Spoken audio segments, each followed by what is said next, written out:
Continuamos en Capitán en Línea y estamos hablando de animales. Estamos hablando de animales de compañía. Concretamente, más adelante trataremos de establecer cuál es la mejor manera de aludir a aquellos seres que hacen nuestra vida mucho más entretenida y que nos llenan, por supuesto, de amor. Pero en este momento tengo el honor de ser el anfitrión que saluda a nuestro primer invitado. Es Osvaldo Rodríguez Cruz, quien es un experto en adiestramiento de mascotas. Él no es un diletante como Mireia o como yo, con todo respeto, es alguien que conoce muy a fondo este tema, así que mil gracias por estar con nosotros, Osvaldo, en Capitán en Línea. No, muchísimas gracias a ustedes por invitarme y pues el ideal es resolver unas pequeñas dudas con respecto al manejo que se le van a dar a los animales domésticos o de compañía. Y Osvaldo, para empezar, al principio cuando te he conocido lo primero que te he dicho es precisamente, hablamos de que eres adiestrador de animales domésticos. Dentro de esos animales domésticos no solamente están los perros, entonces háblanos en qué consiste tu labor y luego se puede adiestrar más allá de un perro. Bueno, en realidad todo ser vivo es adiestrable siempre y cuando conozcamos la manera de motivarlo, ¿sí? Porque, digamos, ustedes podrán ver en Hollywood personas que adiestran insectos, que adiestran palomas, que adiestran distintos animales. Entonces, la única manera, lo único necesario es que ellos puedan ser motivados por, y generalmente es el alimento, ¿sí? Lo que motiva a la mayoría de seres vivos. Es un tema bien pavloviano, ¿no es cierto? Sí. Te ponen el condicionamiento y tú empiezas a reaccionar.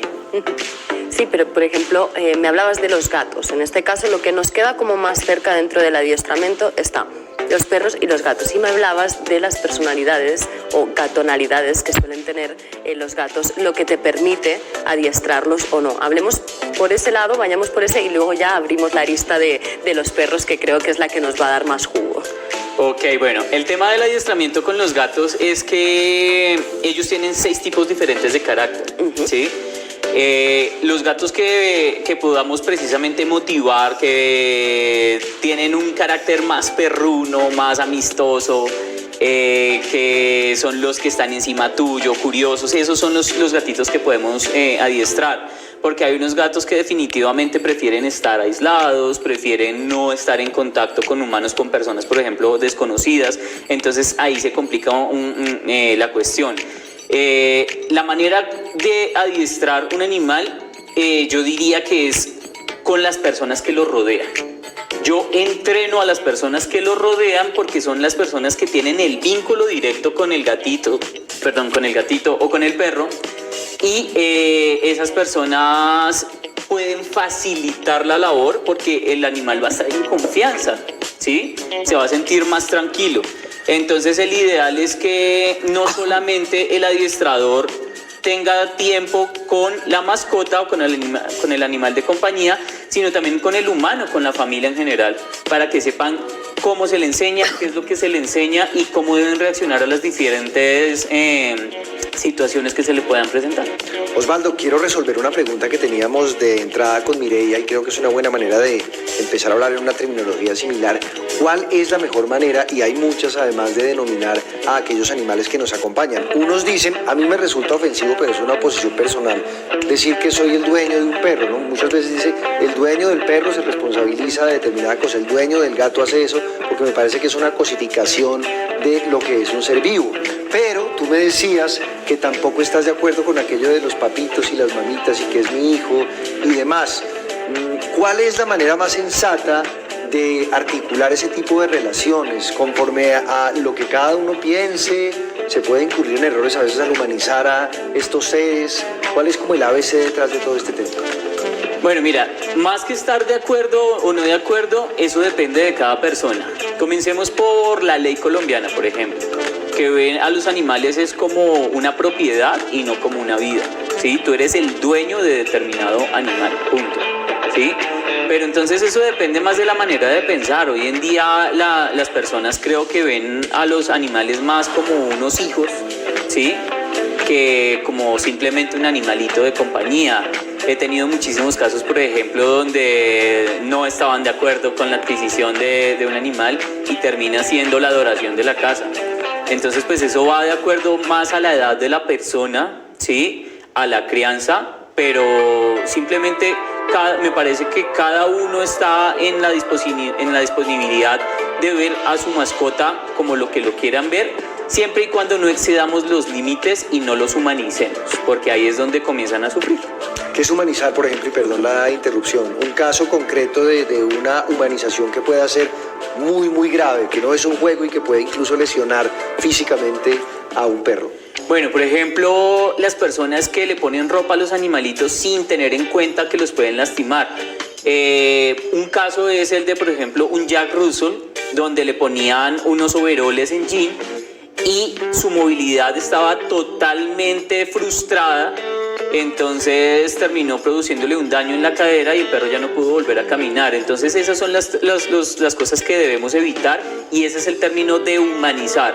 Uno, debemos tener en cuenta que el perro o el gatito debe estar cómodo con lo que le ponemos, ¿sí? No simplemente es por gusto, por moda, sino también pensando en que no le vayamos a causar algún daño. Por ejemplo, hay gente que le pone tremendos sacos gruesos a un perrito con un pelaje frondoso, entonces ahí estamos elevando su temperatura corporal y va a sentir incomodidad.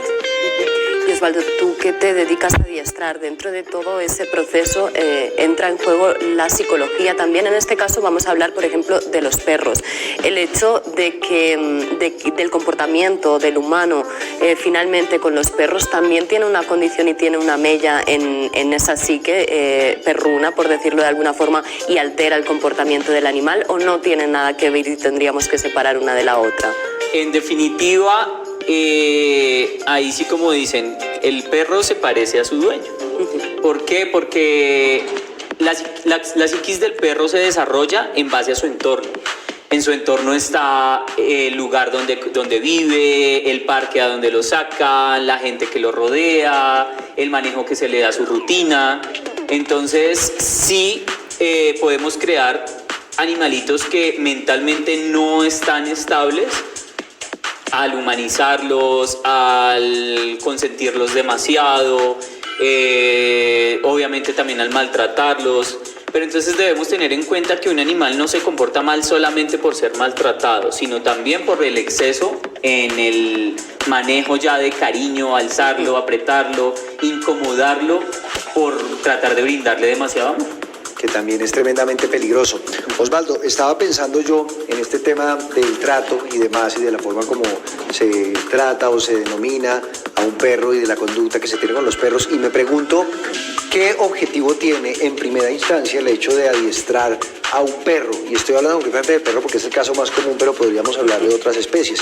Digo, porque muchos podemos pensar, y corrígeme si estoy equivocado, que el adiestramiento tiene como principal meta satisfacer quizá la vanidad de aquel que vive con el animal, cosa que creo que no debería en ningún momento ser así, pero por favor cuéntanos cuál es la posición más sensata a ese respecto. Bueno, hay que tener en cuenta que el adiestramiento es algo antinatural. Precisamente se trata de que nuestros animales de compañía se adapten a la vida humana, ¿sí? Entonces, yo debo complacer a mis animalitos de compañía en este adiestramiento. No tiene que ser algo imponente, agresivo, porque ellos no están hechos para eso, simplemente se acoplan, pero la pueden pasar rico. ¿Sí me va a entender? Entonces, el adiestramiento mucha gente lo ve como la enseñanza de comandos, y pues eso tú puedes ver por YouTube un tutorial y ahí puedes aprender cómo enseñarle a dar la patita. Pero el ideal de esos trucos es que tengan un objetivo.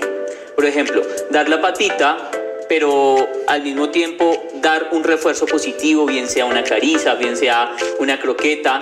Eso va a permitir de que el perrito se acople a dar la patita, y cuando lleves el perro a un veterinario, entonces él va a estar cómodo en caso de, digamos, que necesiten canalizarlo, ¿sí? Entonces el perrito no va a estar extraño de que le cojan sus patitas, ¿sí?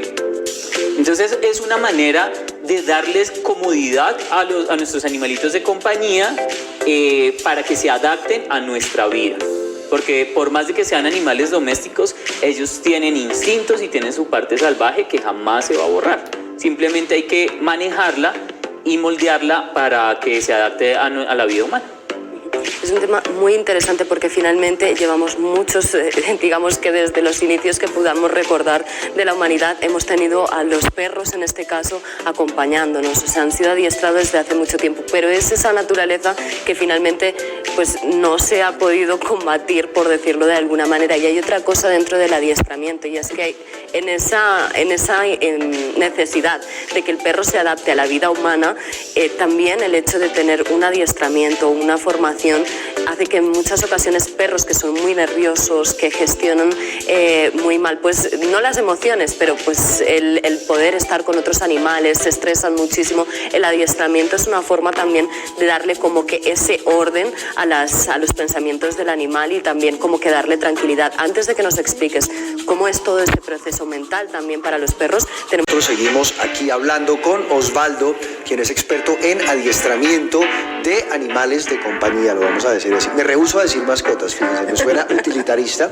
Y había una pregunta en el tintero, como dice mi querida Mireia, que habíamos dejado, así que retomémosla en este momento, me parece. Sí, precisamente eso, la estabilidad emocional estábamos viendo en muchos perros, precisamente depende de que tengan digamos el adiestramiento, de que tengan unos objetivos, igual que en muchas ocasiones nosotros también necesitamos como que cumplir con una serie de factores para emocionalmente poder vivir en paz. Esos perros que son muy nerviosos, que no tienen una estabilidad emocional, ¿cómo les ayuda el adiestramiento, por ejemplo, que se hacen? Bueno, en la parte de enseñanza canina, que eso es diferente al adiestramiento canino, el adiestramiento canino básicamente es la enseñanza de instrucciones o comandos. La enseñanza canina yo lo tomo como la corrección y la ayuda de diferentes enfermedades psicológicas, porque los animalitos también sufren de estrés, ansiedad, nerviosismo, agresividad como nosotros. Entonces ahí ya entramos en una rama que se llama etología. ¿Sí? La etología es la ciencia que estudia la parte comportamental de los animales. Entonces el adiestramiento no, como decía antes, no es simplemente la enseñanza de unos comandos o instrucciones, sino es la estabilidad, como decía anteriormente el muchacho, es la estabilidad de nuestros animalitos, ¿sí? Si nosotros no controlamos la ansiedad, hay perritos que terminan sufriendo tanto que su vida se reduce, ¿sí? Porque sus órganos están estresados por esa ansiedad.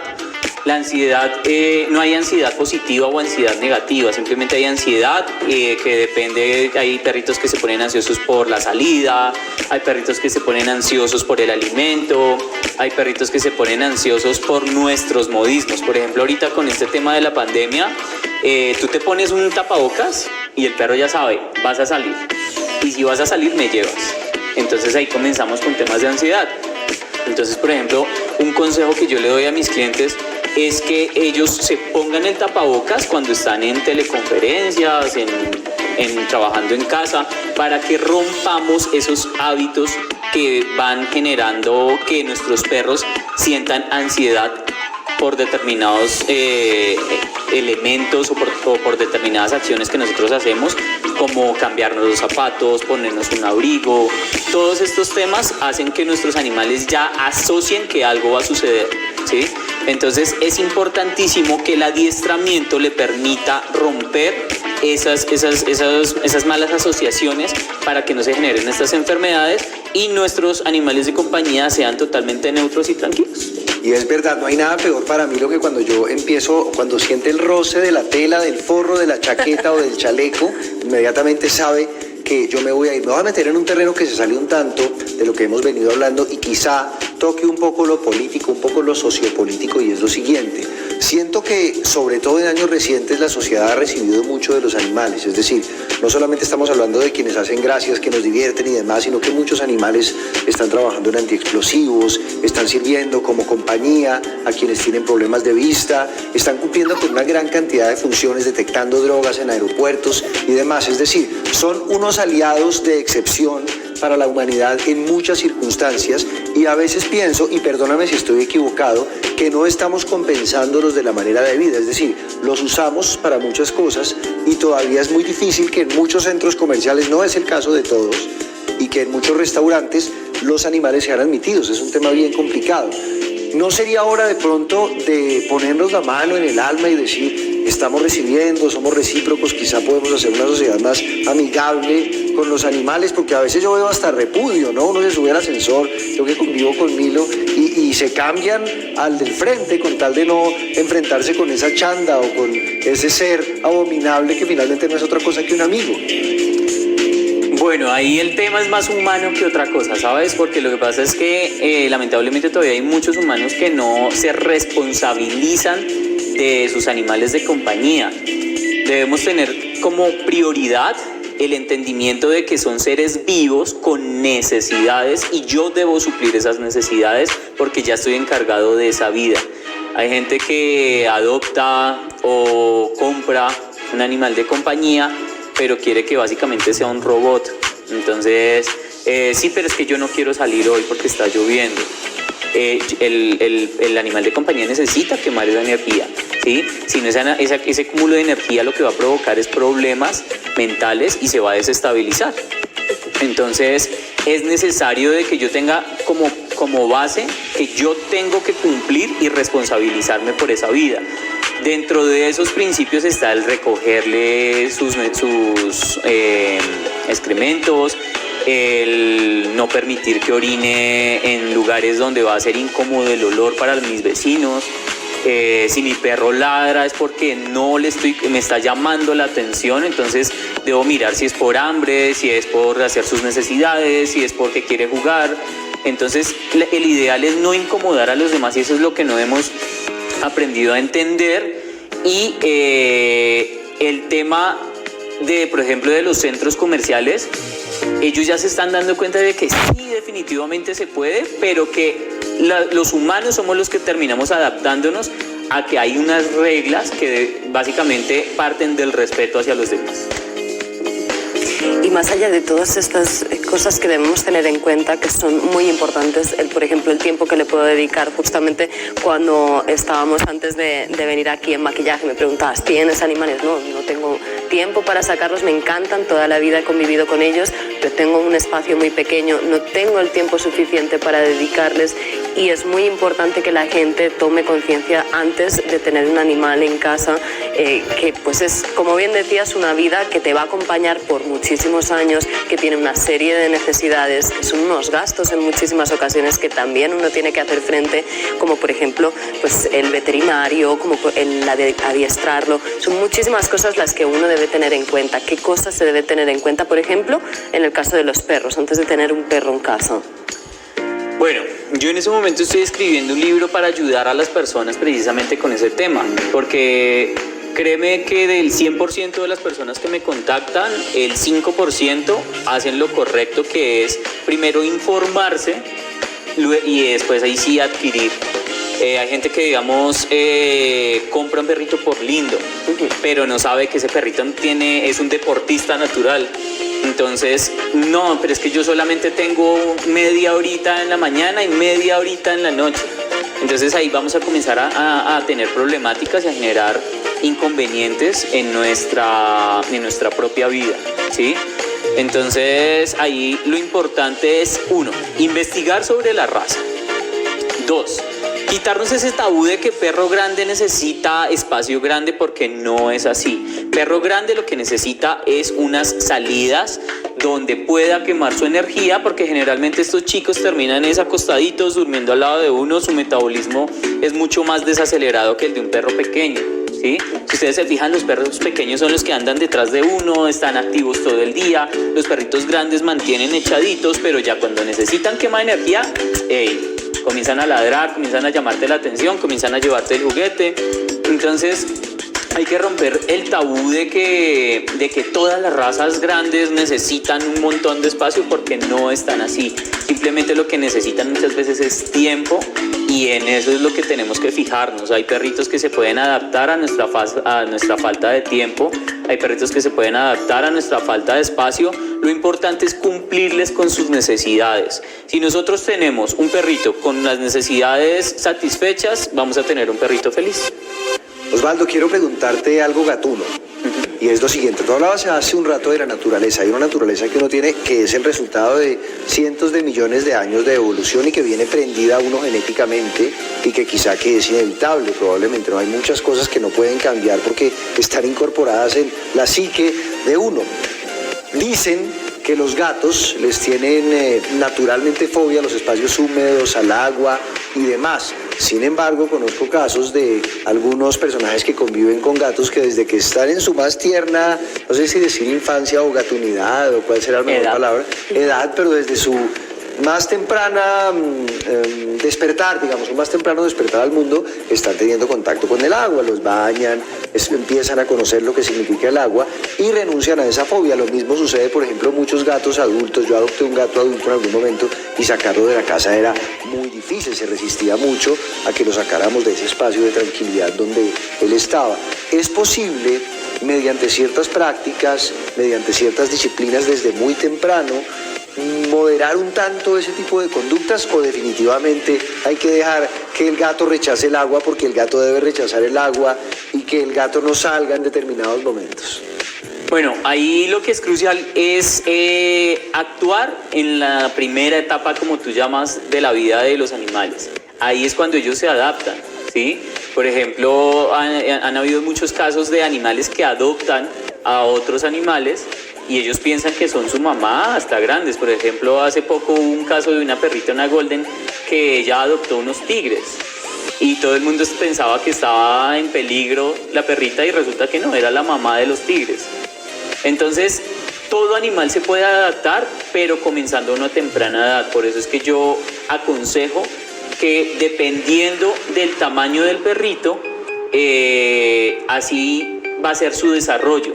Entre más grande sea nuestro perro, más larga va a ser su etapa de cachorro, por ejemplo. Entonces, el actuar en una raza pequeña podría ser a los 2 meses y medio, en una raza mediana entre 3 y 4 meses, en una raza grande a partir de los 4 meses. Entre más pequeño esté el animalito, más fácil se va a adaptar, ¿sí? Pero también debemos tener en cuenta que tampoco es un juego, porque hay gente que, digamos, adapta ciertas razas a cosas que no tienen por qué adaptarse. Por ejemplo, un husky en un clima cálido va a sufrir, va a botar mucho pelo, va a estar estresado, ¿sí? No es su espacio ideal, pero por ejemplo es una raza que se adapta, ¿sí? En su gran mayoría. Pero digamos hay gatos que no tienen pelaje, ¿sí? Y su piel es muy delicada y tú no puedes estar mojándola cada rato porque lo que vas a crear es una dermatitis. Entonces, todo animalito se puede adaptar en su primera etapa de crecimiento, pero también debemos investigar sobre a qué tanto se puede adaptar.